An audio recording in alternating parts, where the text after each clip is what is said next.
All right, welcome everybody to the RS Sports Podcast. Thank you so much for joining us here on Spotify, Google Podcasts, wherever you find your podcasts, or if you're on our YouTube live. Thank you for joining ahead of time. We got a lot to go over today. This is our NBA show, our second NBA show of the 2020-2021 season, and we got a lot to go over. A lot that happened in the past week. And, the first thing that I talk about, because we have so much to go over. The first thing I'm going to talk about might take a good amount of the podcast. So let's jump right into it. And of course, if you've been following the NBA in the past couple days, Wednesday, we finally saw it. James Harden is out of Houston. Blockbuster Trade hits the NBA, and I don't even know who plays for who anymore with how many moving parts there are in this trade. So I'm going to break this down for you first. And then I'll talk about who I think actually won this trade. So obviously we know the big one. The Nets received James Harden, a 2024 second round pick, courtesy of the Cavaliers. Now this was a 4-team trade. The Rockets, they received Victor Oladipo, Dante Exum from Cleveland, a guard from Cleveland, and Radions Kurucs, hopefully I'm pronouncing that right, from Brooklyn. He's a forward. Then they also have 3 first-round picks unprotected from Brooklyn in 2022, 2024, and 2026. They have pick swaps in 2021, 2023, 2025, and 2027. And they also have a Cleveland first-round pick in 2022. So you got a lot of picks that go to Houston. But you also have Victor Oladipo and Dante Exum, which are going to be great additions to the team, I think. Moving on, we have the Pacers. They were the third team involved, and the Pacers received Karis LeVert from the Rockets, and he's a guard. They received a 2023 second-round pick from Houston, and they also that was it. That was what the Pacers received. And the Cavaliers received Jared Allen, who's a center from Brooklyn, Taurean Prince, who's a forward from Brooklyn, and that was it. So the Pacers and Cavs receive the least amount of things in the trade, and the Rockets receive all sorts of draft picks. I mean, they're going to own the draft for the next couple of years if they keep getting this amount of draft picks. I mean, I figured that the Rockets were going to have to give up, or the Nets were going to have to give up a number of draft picks, but we're looking now at, let's see, we got 3, 4, 5, 6, 7. The Rockets received 8 draft picks in this trade. 8 draft picks over a span of 6 years. The Rockets received 8 draft picks over a span of 6 years. I mean, these guys are set. Now, that would be the only reason that, you could possibly say that they won this trade. But obviously, I'm going to say that the Brooklyn Nets won this trade. And here's why. Because now you got Harden and Durant. At least, we know that. Because I'll talk about Kyrie in a second. Because Lord knows where Kyrie's at right now. So, they pick up Harden. They pick up the 2024 second-round pick. Which might not, be too bad. You could get a star out of the second round and sort of develop them into a good player. Now, what's so scary about this, about what's going on? So, James Harden and Kevin Durant now reunite because they played in Oklahoma City, and they did amazing things in Oklahoma City with Russell Westbrook as well on that team. And I want to throw a stat out there for you. Now, again, we don't know what's going on with Kyrie, but I'll talk about that in a second. Kyrie is averaging 27 points per game, 5.3 rebounds a game, 6.1 assists per game. Kevin Durant is averaging 29 points per game, 7.2 rebounds per game, 5.9 assists per game. Harden is averaging 24 points per game, 5.1 rebounds per game, and 10.4 assists per game. Not counting Joe Harris's 14 points a game, Kyrie, Kevin Durant, and Harden, when they're all on the floor, their averages could combine up for 80 points in one game. That's 3 guys. 3. sorry about that. Counting Joe Harris with 14 points per game, that would be 94 points per game with 4 guys. That's not even a full starting 5. And sometimes a full starting 5 doesn't even score 94 points in one game. It's ridiculous. I mean, I would be I think you'd have to be stupid to think that the Brooklyn Nets are not at least going to the finals, because it's almost evident now that the Brooklyn Nets are going to the finals. They're a powerhouse in the East. You got these 3 guys that are all averaging over 20 points. They're averaging together 80 points a game. Add Joe Harris into the mix with 14 points a game, and he's playing great this year. And you have 4 guys, 94 points a game. Landon in the chat says, should we give the Nets the auto pass to the Eastern Conference Finals? I think we should. I absolutely, I think we should give them the auto pass to the Eastern Conference Finals at this point. I think we should give them the auto pass to the finals. I mean, granted, again, we don't know what's going on with Kyrie, but we knew that James Harden wanted to get out of Houston. So if James Harden was trying to play bad in Houston, and he's still averaging 24 points a game, 5.1 rebounds, and 10.4 assists, he's still averaging a double-double trying to play bad. Can you imagine what he'd be averaging when he's trying to play good in Brooklyn? Landon says, if Kyrie can get his head out of his butt, this team will be deadly. And you know what? I agree, and that's a great segue into my next point, because the other big news that came out of this week in the NBA is that where is Kyrie Irving, right? The Nets reported that Kyrie Irving was out for personal reasons. He's been out for almost a week now, and he's off the grid. Nobody knows where Kyrie Irving is. We know that he got fined for a health protocol violation because he was at a birthday party without a mask on, apparently, a family function without a mask, something of the sort. And that's the only thing that worries me right now with this Brooklyn team, is you got this guy in Kyrie Irving that has no clue, what he's doing right now. The question is, does he want to play basketball or does he not? Right now, he's showing that he doesn't want to play basketball. Stephen A. Smith on First Take yesterday, if you guys watched that show, he said Kyrie Irving should retire. This is one of the biggest sports broadcasters out there, Stephen A. Smith. And he says that Kyrie Irving should retire because if he doesn't want to play basketball right now, then he's already carrying a burden for that team. Right? The Nets could find somebody better. Well, I shouldn't say they can find somebody better. They can find somebody in Kyrie's place. Kyrie Irving cannot keep acting like this if he wants to win a championship with the Brooklyn Nets this year. Period. Shaquille O'Neal on the NBA pregame show last night says that this year is either going to be a title or a bust for the Brooklyn Nets. He said that this is the year that they have to win it if they're going to win it at all. And the only thing that makes me doubt that the Nets can actually win the finals, because there's no doubt in my mind they're at least going to go to the finals, because the Eastern Conference is a bit of a weak division every year, or a weak conference. The only thing that makes me doubt that the Nets can't win the finals is that we don't know what's going on with Kyrie Irving. Lennon in the chat says he made a mistake when he wanted out of Cleveland. And, I don't know about that, because I think he was a cancer in the locker room in Cleveland. I think he was a cancer in the locker room in Boston, and this is coming from a Boston Celtics fan. I think he was a cancer in the locker room in Cleveland. I think he was a cancer in the locker room in Boston. And now he's a cancer in the locker room in Brooklyn, and look what's happening. Now, granted, he can't, he can't, keep doing this if they want to win the finals. They can get to the finals with James Harden and Kevin Durant now, in my opinion. But to win the finals, you have to get Kyrie Irving on the right page with Kevin Durant and James Harden.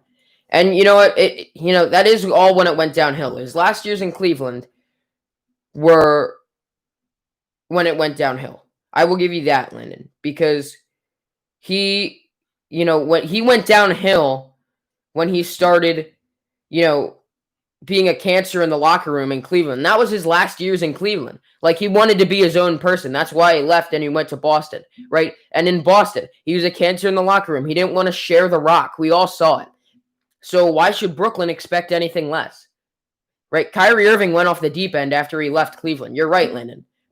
But it stemmed from his last years in Cleveland. Master PZ, what's up to you in the chat? Thank you so much for joining. I'm gonna get back to this. But yeah, Kyrie Irving really has to figure out what he wants to do. Does he want to play basketball or does he not? Because if he wants to play basketball, he can't be going to functions without a mask because you already know that's going to be a fine and he won't be able to play a couple games. He can't go off the grid from his team because, that's a big loss to a team. Granted, again, you got a guy like Joe Harris who's balling right now, shooting 14 points a game. But still, it's a major burden on the Brooklyn Nets when Kyrie Irving is not on that team. They formed a big three for a reason, right? People are calling it a big three for a reason. Kyrie Irving is a crucial part of that big three. They can get to the finals. I will give everybody that. They can get to the finals with Kevin Durant and James Harden. If Kyrie Irving is not on that team, the Brooklyn Nets will not win the championship this year. Because you have, I think, with James Harden and Kevin Durant alone, you have a couple teams in the West that could beat them. Now, I don't know about the East. Maybe the Celtics could give them a run for their money. Maybe the Sixers can give them a run for their money. But without Kyrie, that's a huge loss for the Brooklyn Nets. I can't even tell you how much of a loss that is for the Brooklyn Nets. Nonetheless, obviously, Brooklyn wins this trade. They get James Harden. Now all James Harden needs to do is get back in shape, and he can't act like a knucklehead now like he was in Houston. He needs to keep his head on his shoulders and focus on the goal. But I think the Nets won this trade. I think the Rockets are still a playoff team. I really do, because Victor Oladipo's been playing well. He's always been a good player. He's a scrappy player. I think Victor Oladipo can carry the Rockets to a playoff run. Now, granted, they're not going to be a top seed, but I still think they're going to be in the playoffs. So there's that. I mean, I think I can see the Rockets making it to maybe anywhere from 6 to 8 in seeding wise. But I think Victor Oladipo was a good pickup, and Dante Exum is good coming off the bench. He may be a bit older, but Dante Exum can is still a good pickup coming off the bench. I like the Cavs receiving Jared Allen because Jared Allen's going to be coming off the bench. You can't tell me that he's going to start over Andre Drummond unless they put him at power forward. Yeah, so I think the Nets won this trade, obviously, but I think you can't count out the Houston Rockets quite yet. So I spent 13 minutes talking about the Brooklyn Nets trade because it was that big. Like I said, it's going to take up most of the live stream today. But I want to move on. The power rankings in the NBA right now as they stand, I believe that the Lakers. Oh wait, no. Last I checked, the Lakers were 1, the Phoenix was 2, Boston was 3, Milwaukee was 4, and Philadelphia was 5. I think that changed. So I don't have the exact power rankings for you right now. I am sorry about that. I did get my notes together a little bit ago, and I thought I did have it right, but I do apologize. I will have the power rankings for you next week.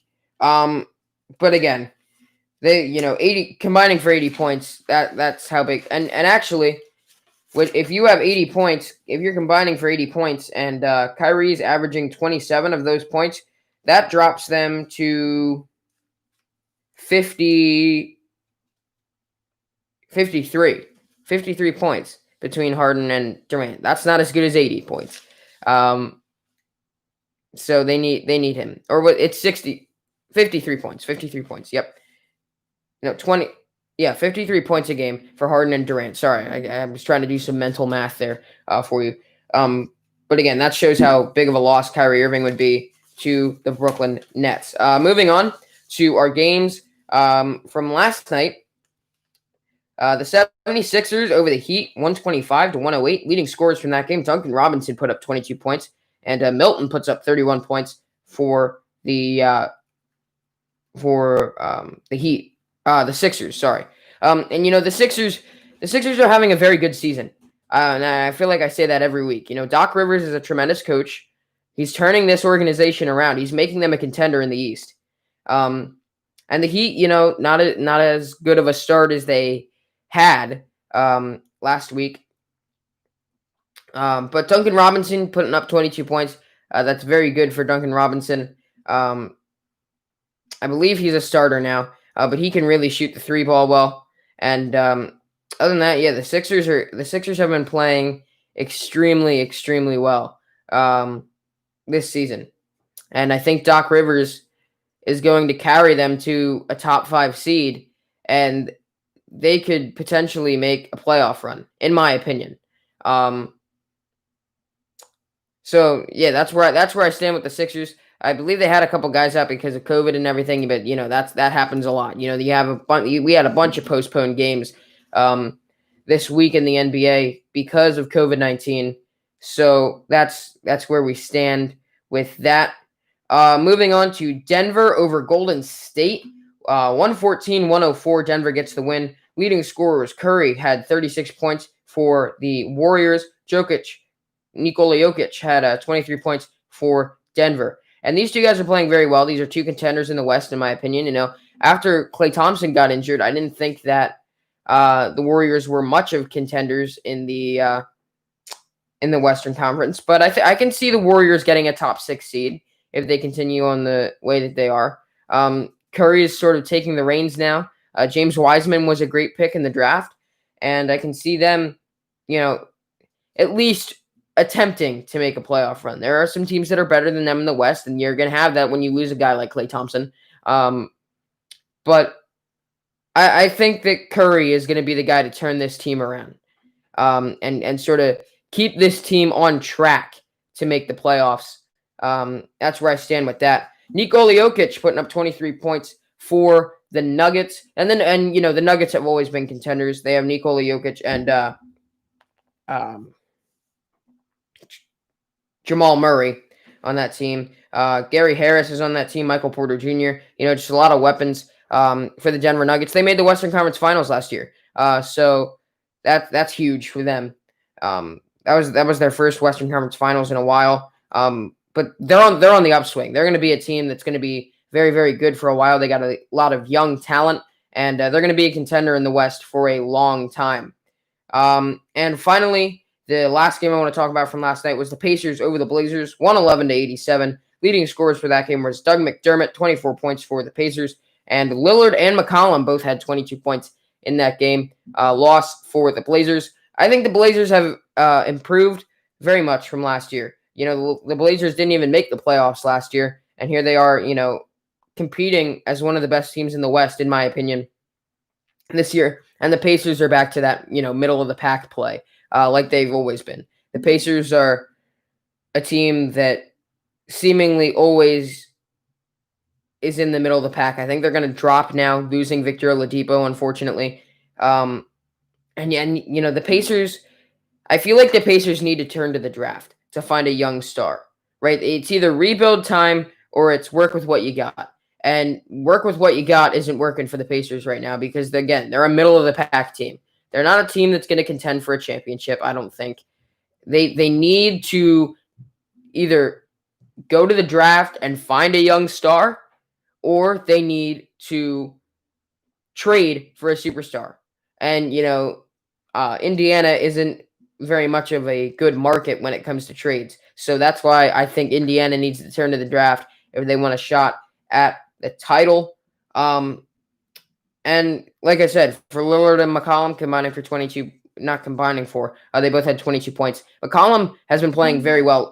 I think he's the big reason that the Blazers have improved from last year. Obviously, we knew Damian Lillard was going to have a very good season. But CJ McCollum, 22 points, that's great for him. Looking at his numbers last year versus this year, he's really improved. And I can see the Blazers making a playoff run as well. And now we're going to go to our last segment of the day. I know this might be cutting the episode a little short, But this is what I have for you today.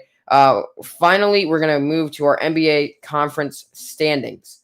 Let's check this out. So, in the Eastern Conference right now, we have the Celtics leading the Eastern Conference at 7-3, followed by the Sixers, who are 9-4. The Bucks are 8-4. The Pacers are 7-4 at number 4. At number 5, we have the Magic, who are 6-5. At number 6, we have the Nets, who are 7-6. At number 7, we have the Hornets, who are 6-6. And at number 8, we have the Hawks, who are 5-5. In the hunt right now is the New York Knicks and the Cavaliers and the Heat, I believe. And I think that the Knicks could maybe get in. I think the Hawks are going to move up. I think the Hornets are going to drop. I think the Nets are definitely going to move up, and I think the Magic are going to drop from that 5 spot after losing Markelle Fultz. And I think also the Heat are going to move up from the number 11 spot, and they should be a playoff team. After all, they did make the finals last year. And now to the Western Conference standings. Give it 1 second to load here. No surprise here at the top. We have the Lakers, who are 10-3, followed by the Clippers at number 2, who are 8-4. Number 3 is the Jazz, who are 7-4. Number 4 is the Blazers, who are 7-4, followed by the Suns at number 5, who are 7-4. The Mavericks at 6, who are 6-4. The Warriors are at 7, who are 6-5. And at the number 8 spot, we have the Spurs, who are 6-6. The Nuggets are 5-6 right now at number 9. Bit of a slow start to the season for the Nuggets. I think they can improve and they can move up. And I also think that the Rockets, who are sitting at 14 right now, they're 3-6 with Victor Oladipo. That's really going to help them, and they're going to move up. I also think that the Pelicans are going to move up in the coming weeks because the Pelicans are playing some inspired basketball right now. They've improved a lot with Zion. Teams that I think are going to drop a little bit. I think the Clippers could end up dropping a little bit. I think the Blazers could end up dropping just a notch or two, and I think the Jazz could end up dropping a couple spots. And I also think by the end of the season, the Spurs are going to drop out of the playoffs. Those are my predictions based on what the conferences are looking like right now. And that's what I have for you today. I know that most of the show was talking about that Blockbuster trade, but it's worth talking about. But that's what I have for you today. If you enjoyed this podcast and you want to hear more, just like it, go ahead and tune in every Wednesday and Friday. This coming Wednesday, we do have our divisional round special here on the RS Sports Podcast, where I will go over the results of the divisional round games, the big stories, who moves on, and after Sunday we'll have our conference championships, our NFC championship and our AFC championship set. So I will predict the Super Bowl this Wednesday. I will predict who will go to the Super Bowl, as I made my predictions this Wednesday for the divisional round. So be sure to catch that on Wednesday. And on Friday, of course, is our weekly NBA show, where you can get your weekly NBA news and your storylines and your games, all that good stuff, since the NBA is in the regular season. Thank you so much for tuning in on YouTube, Spotify, Google Podcasts, wherever you listen. And this has been your Friday edition of the RS Sports Podcast.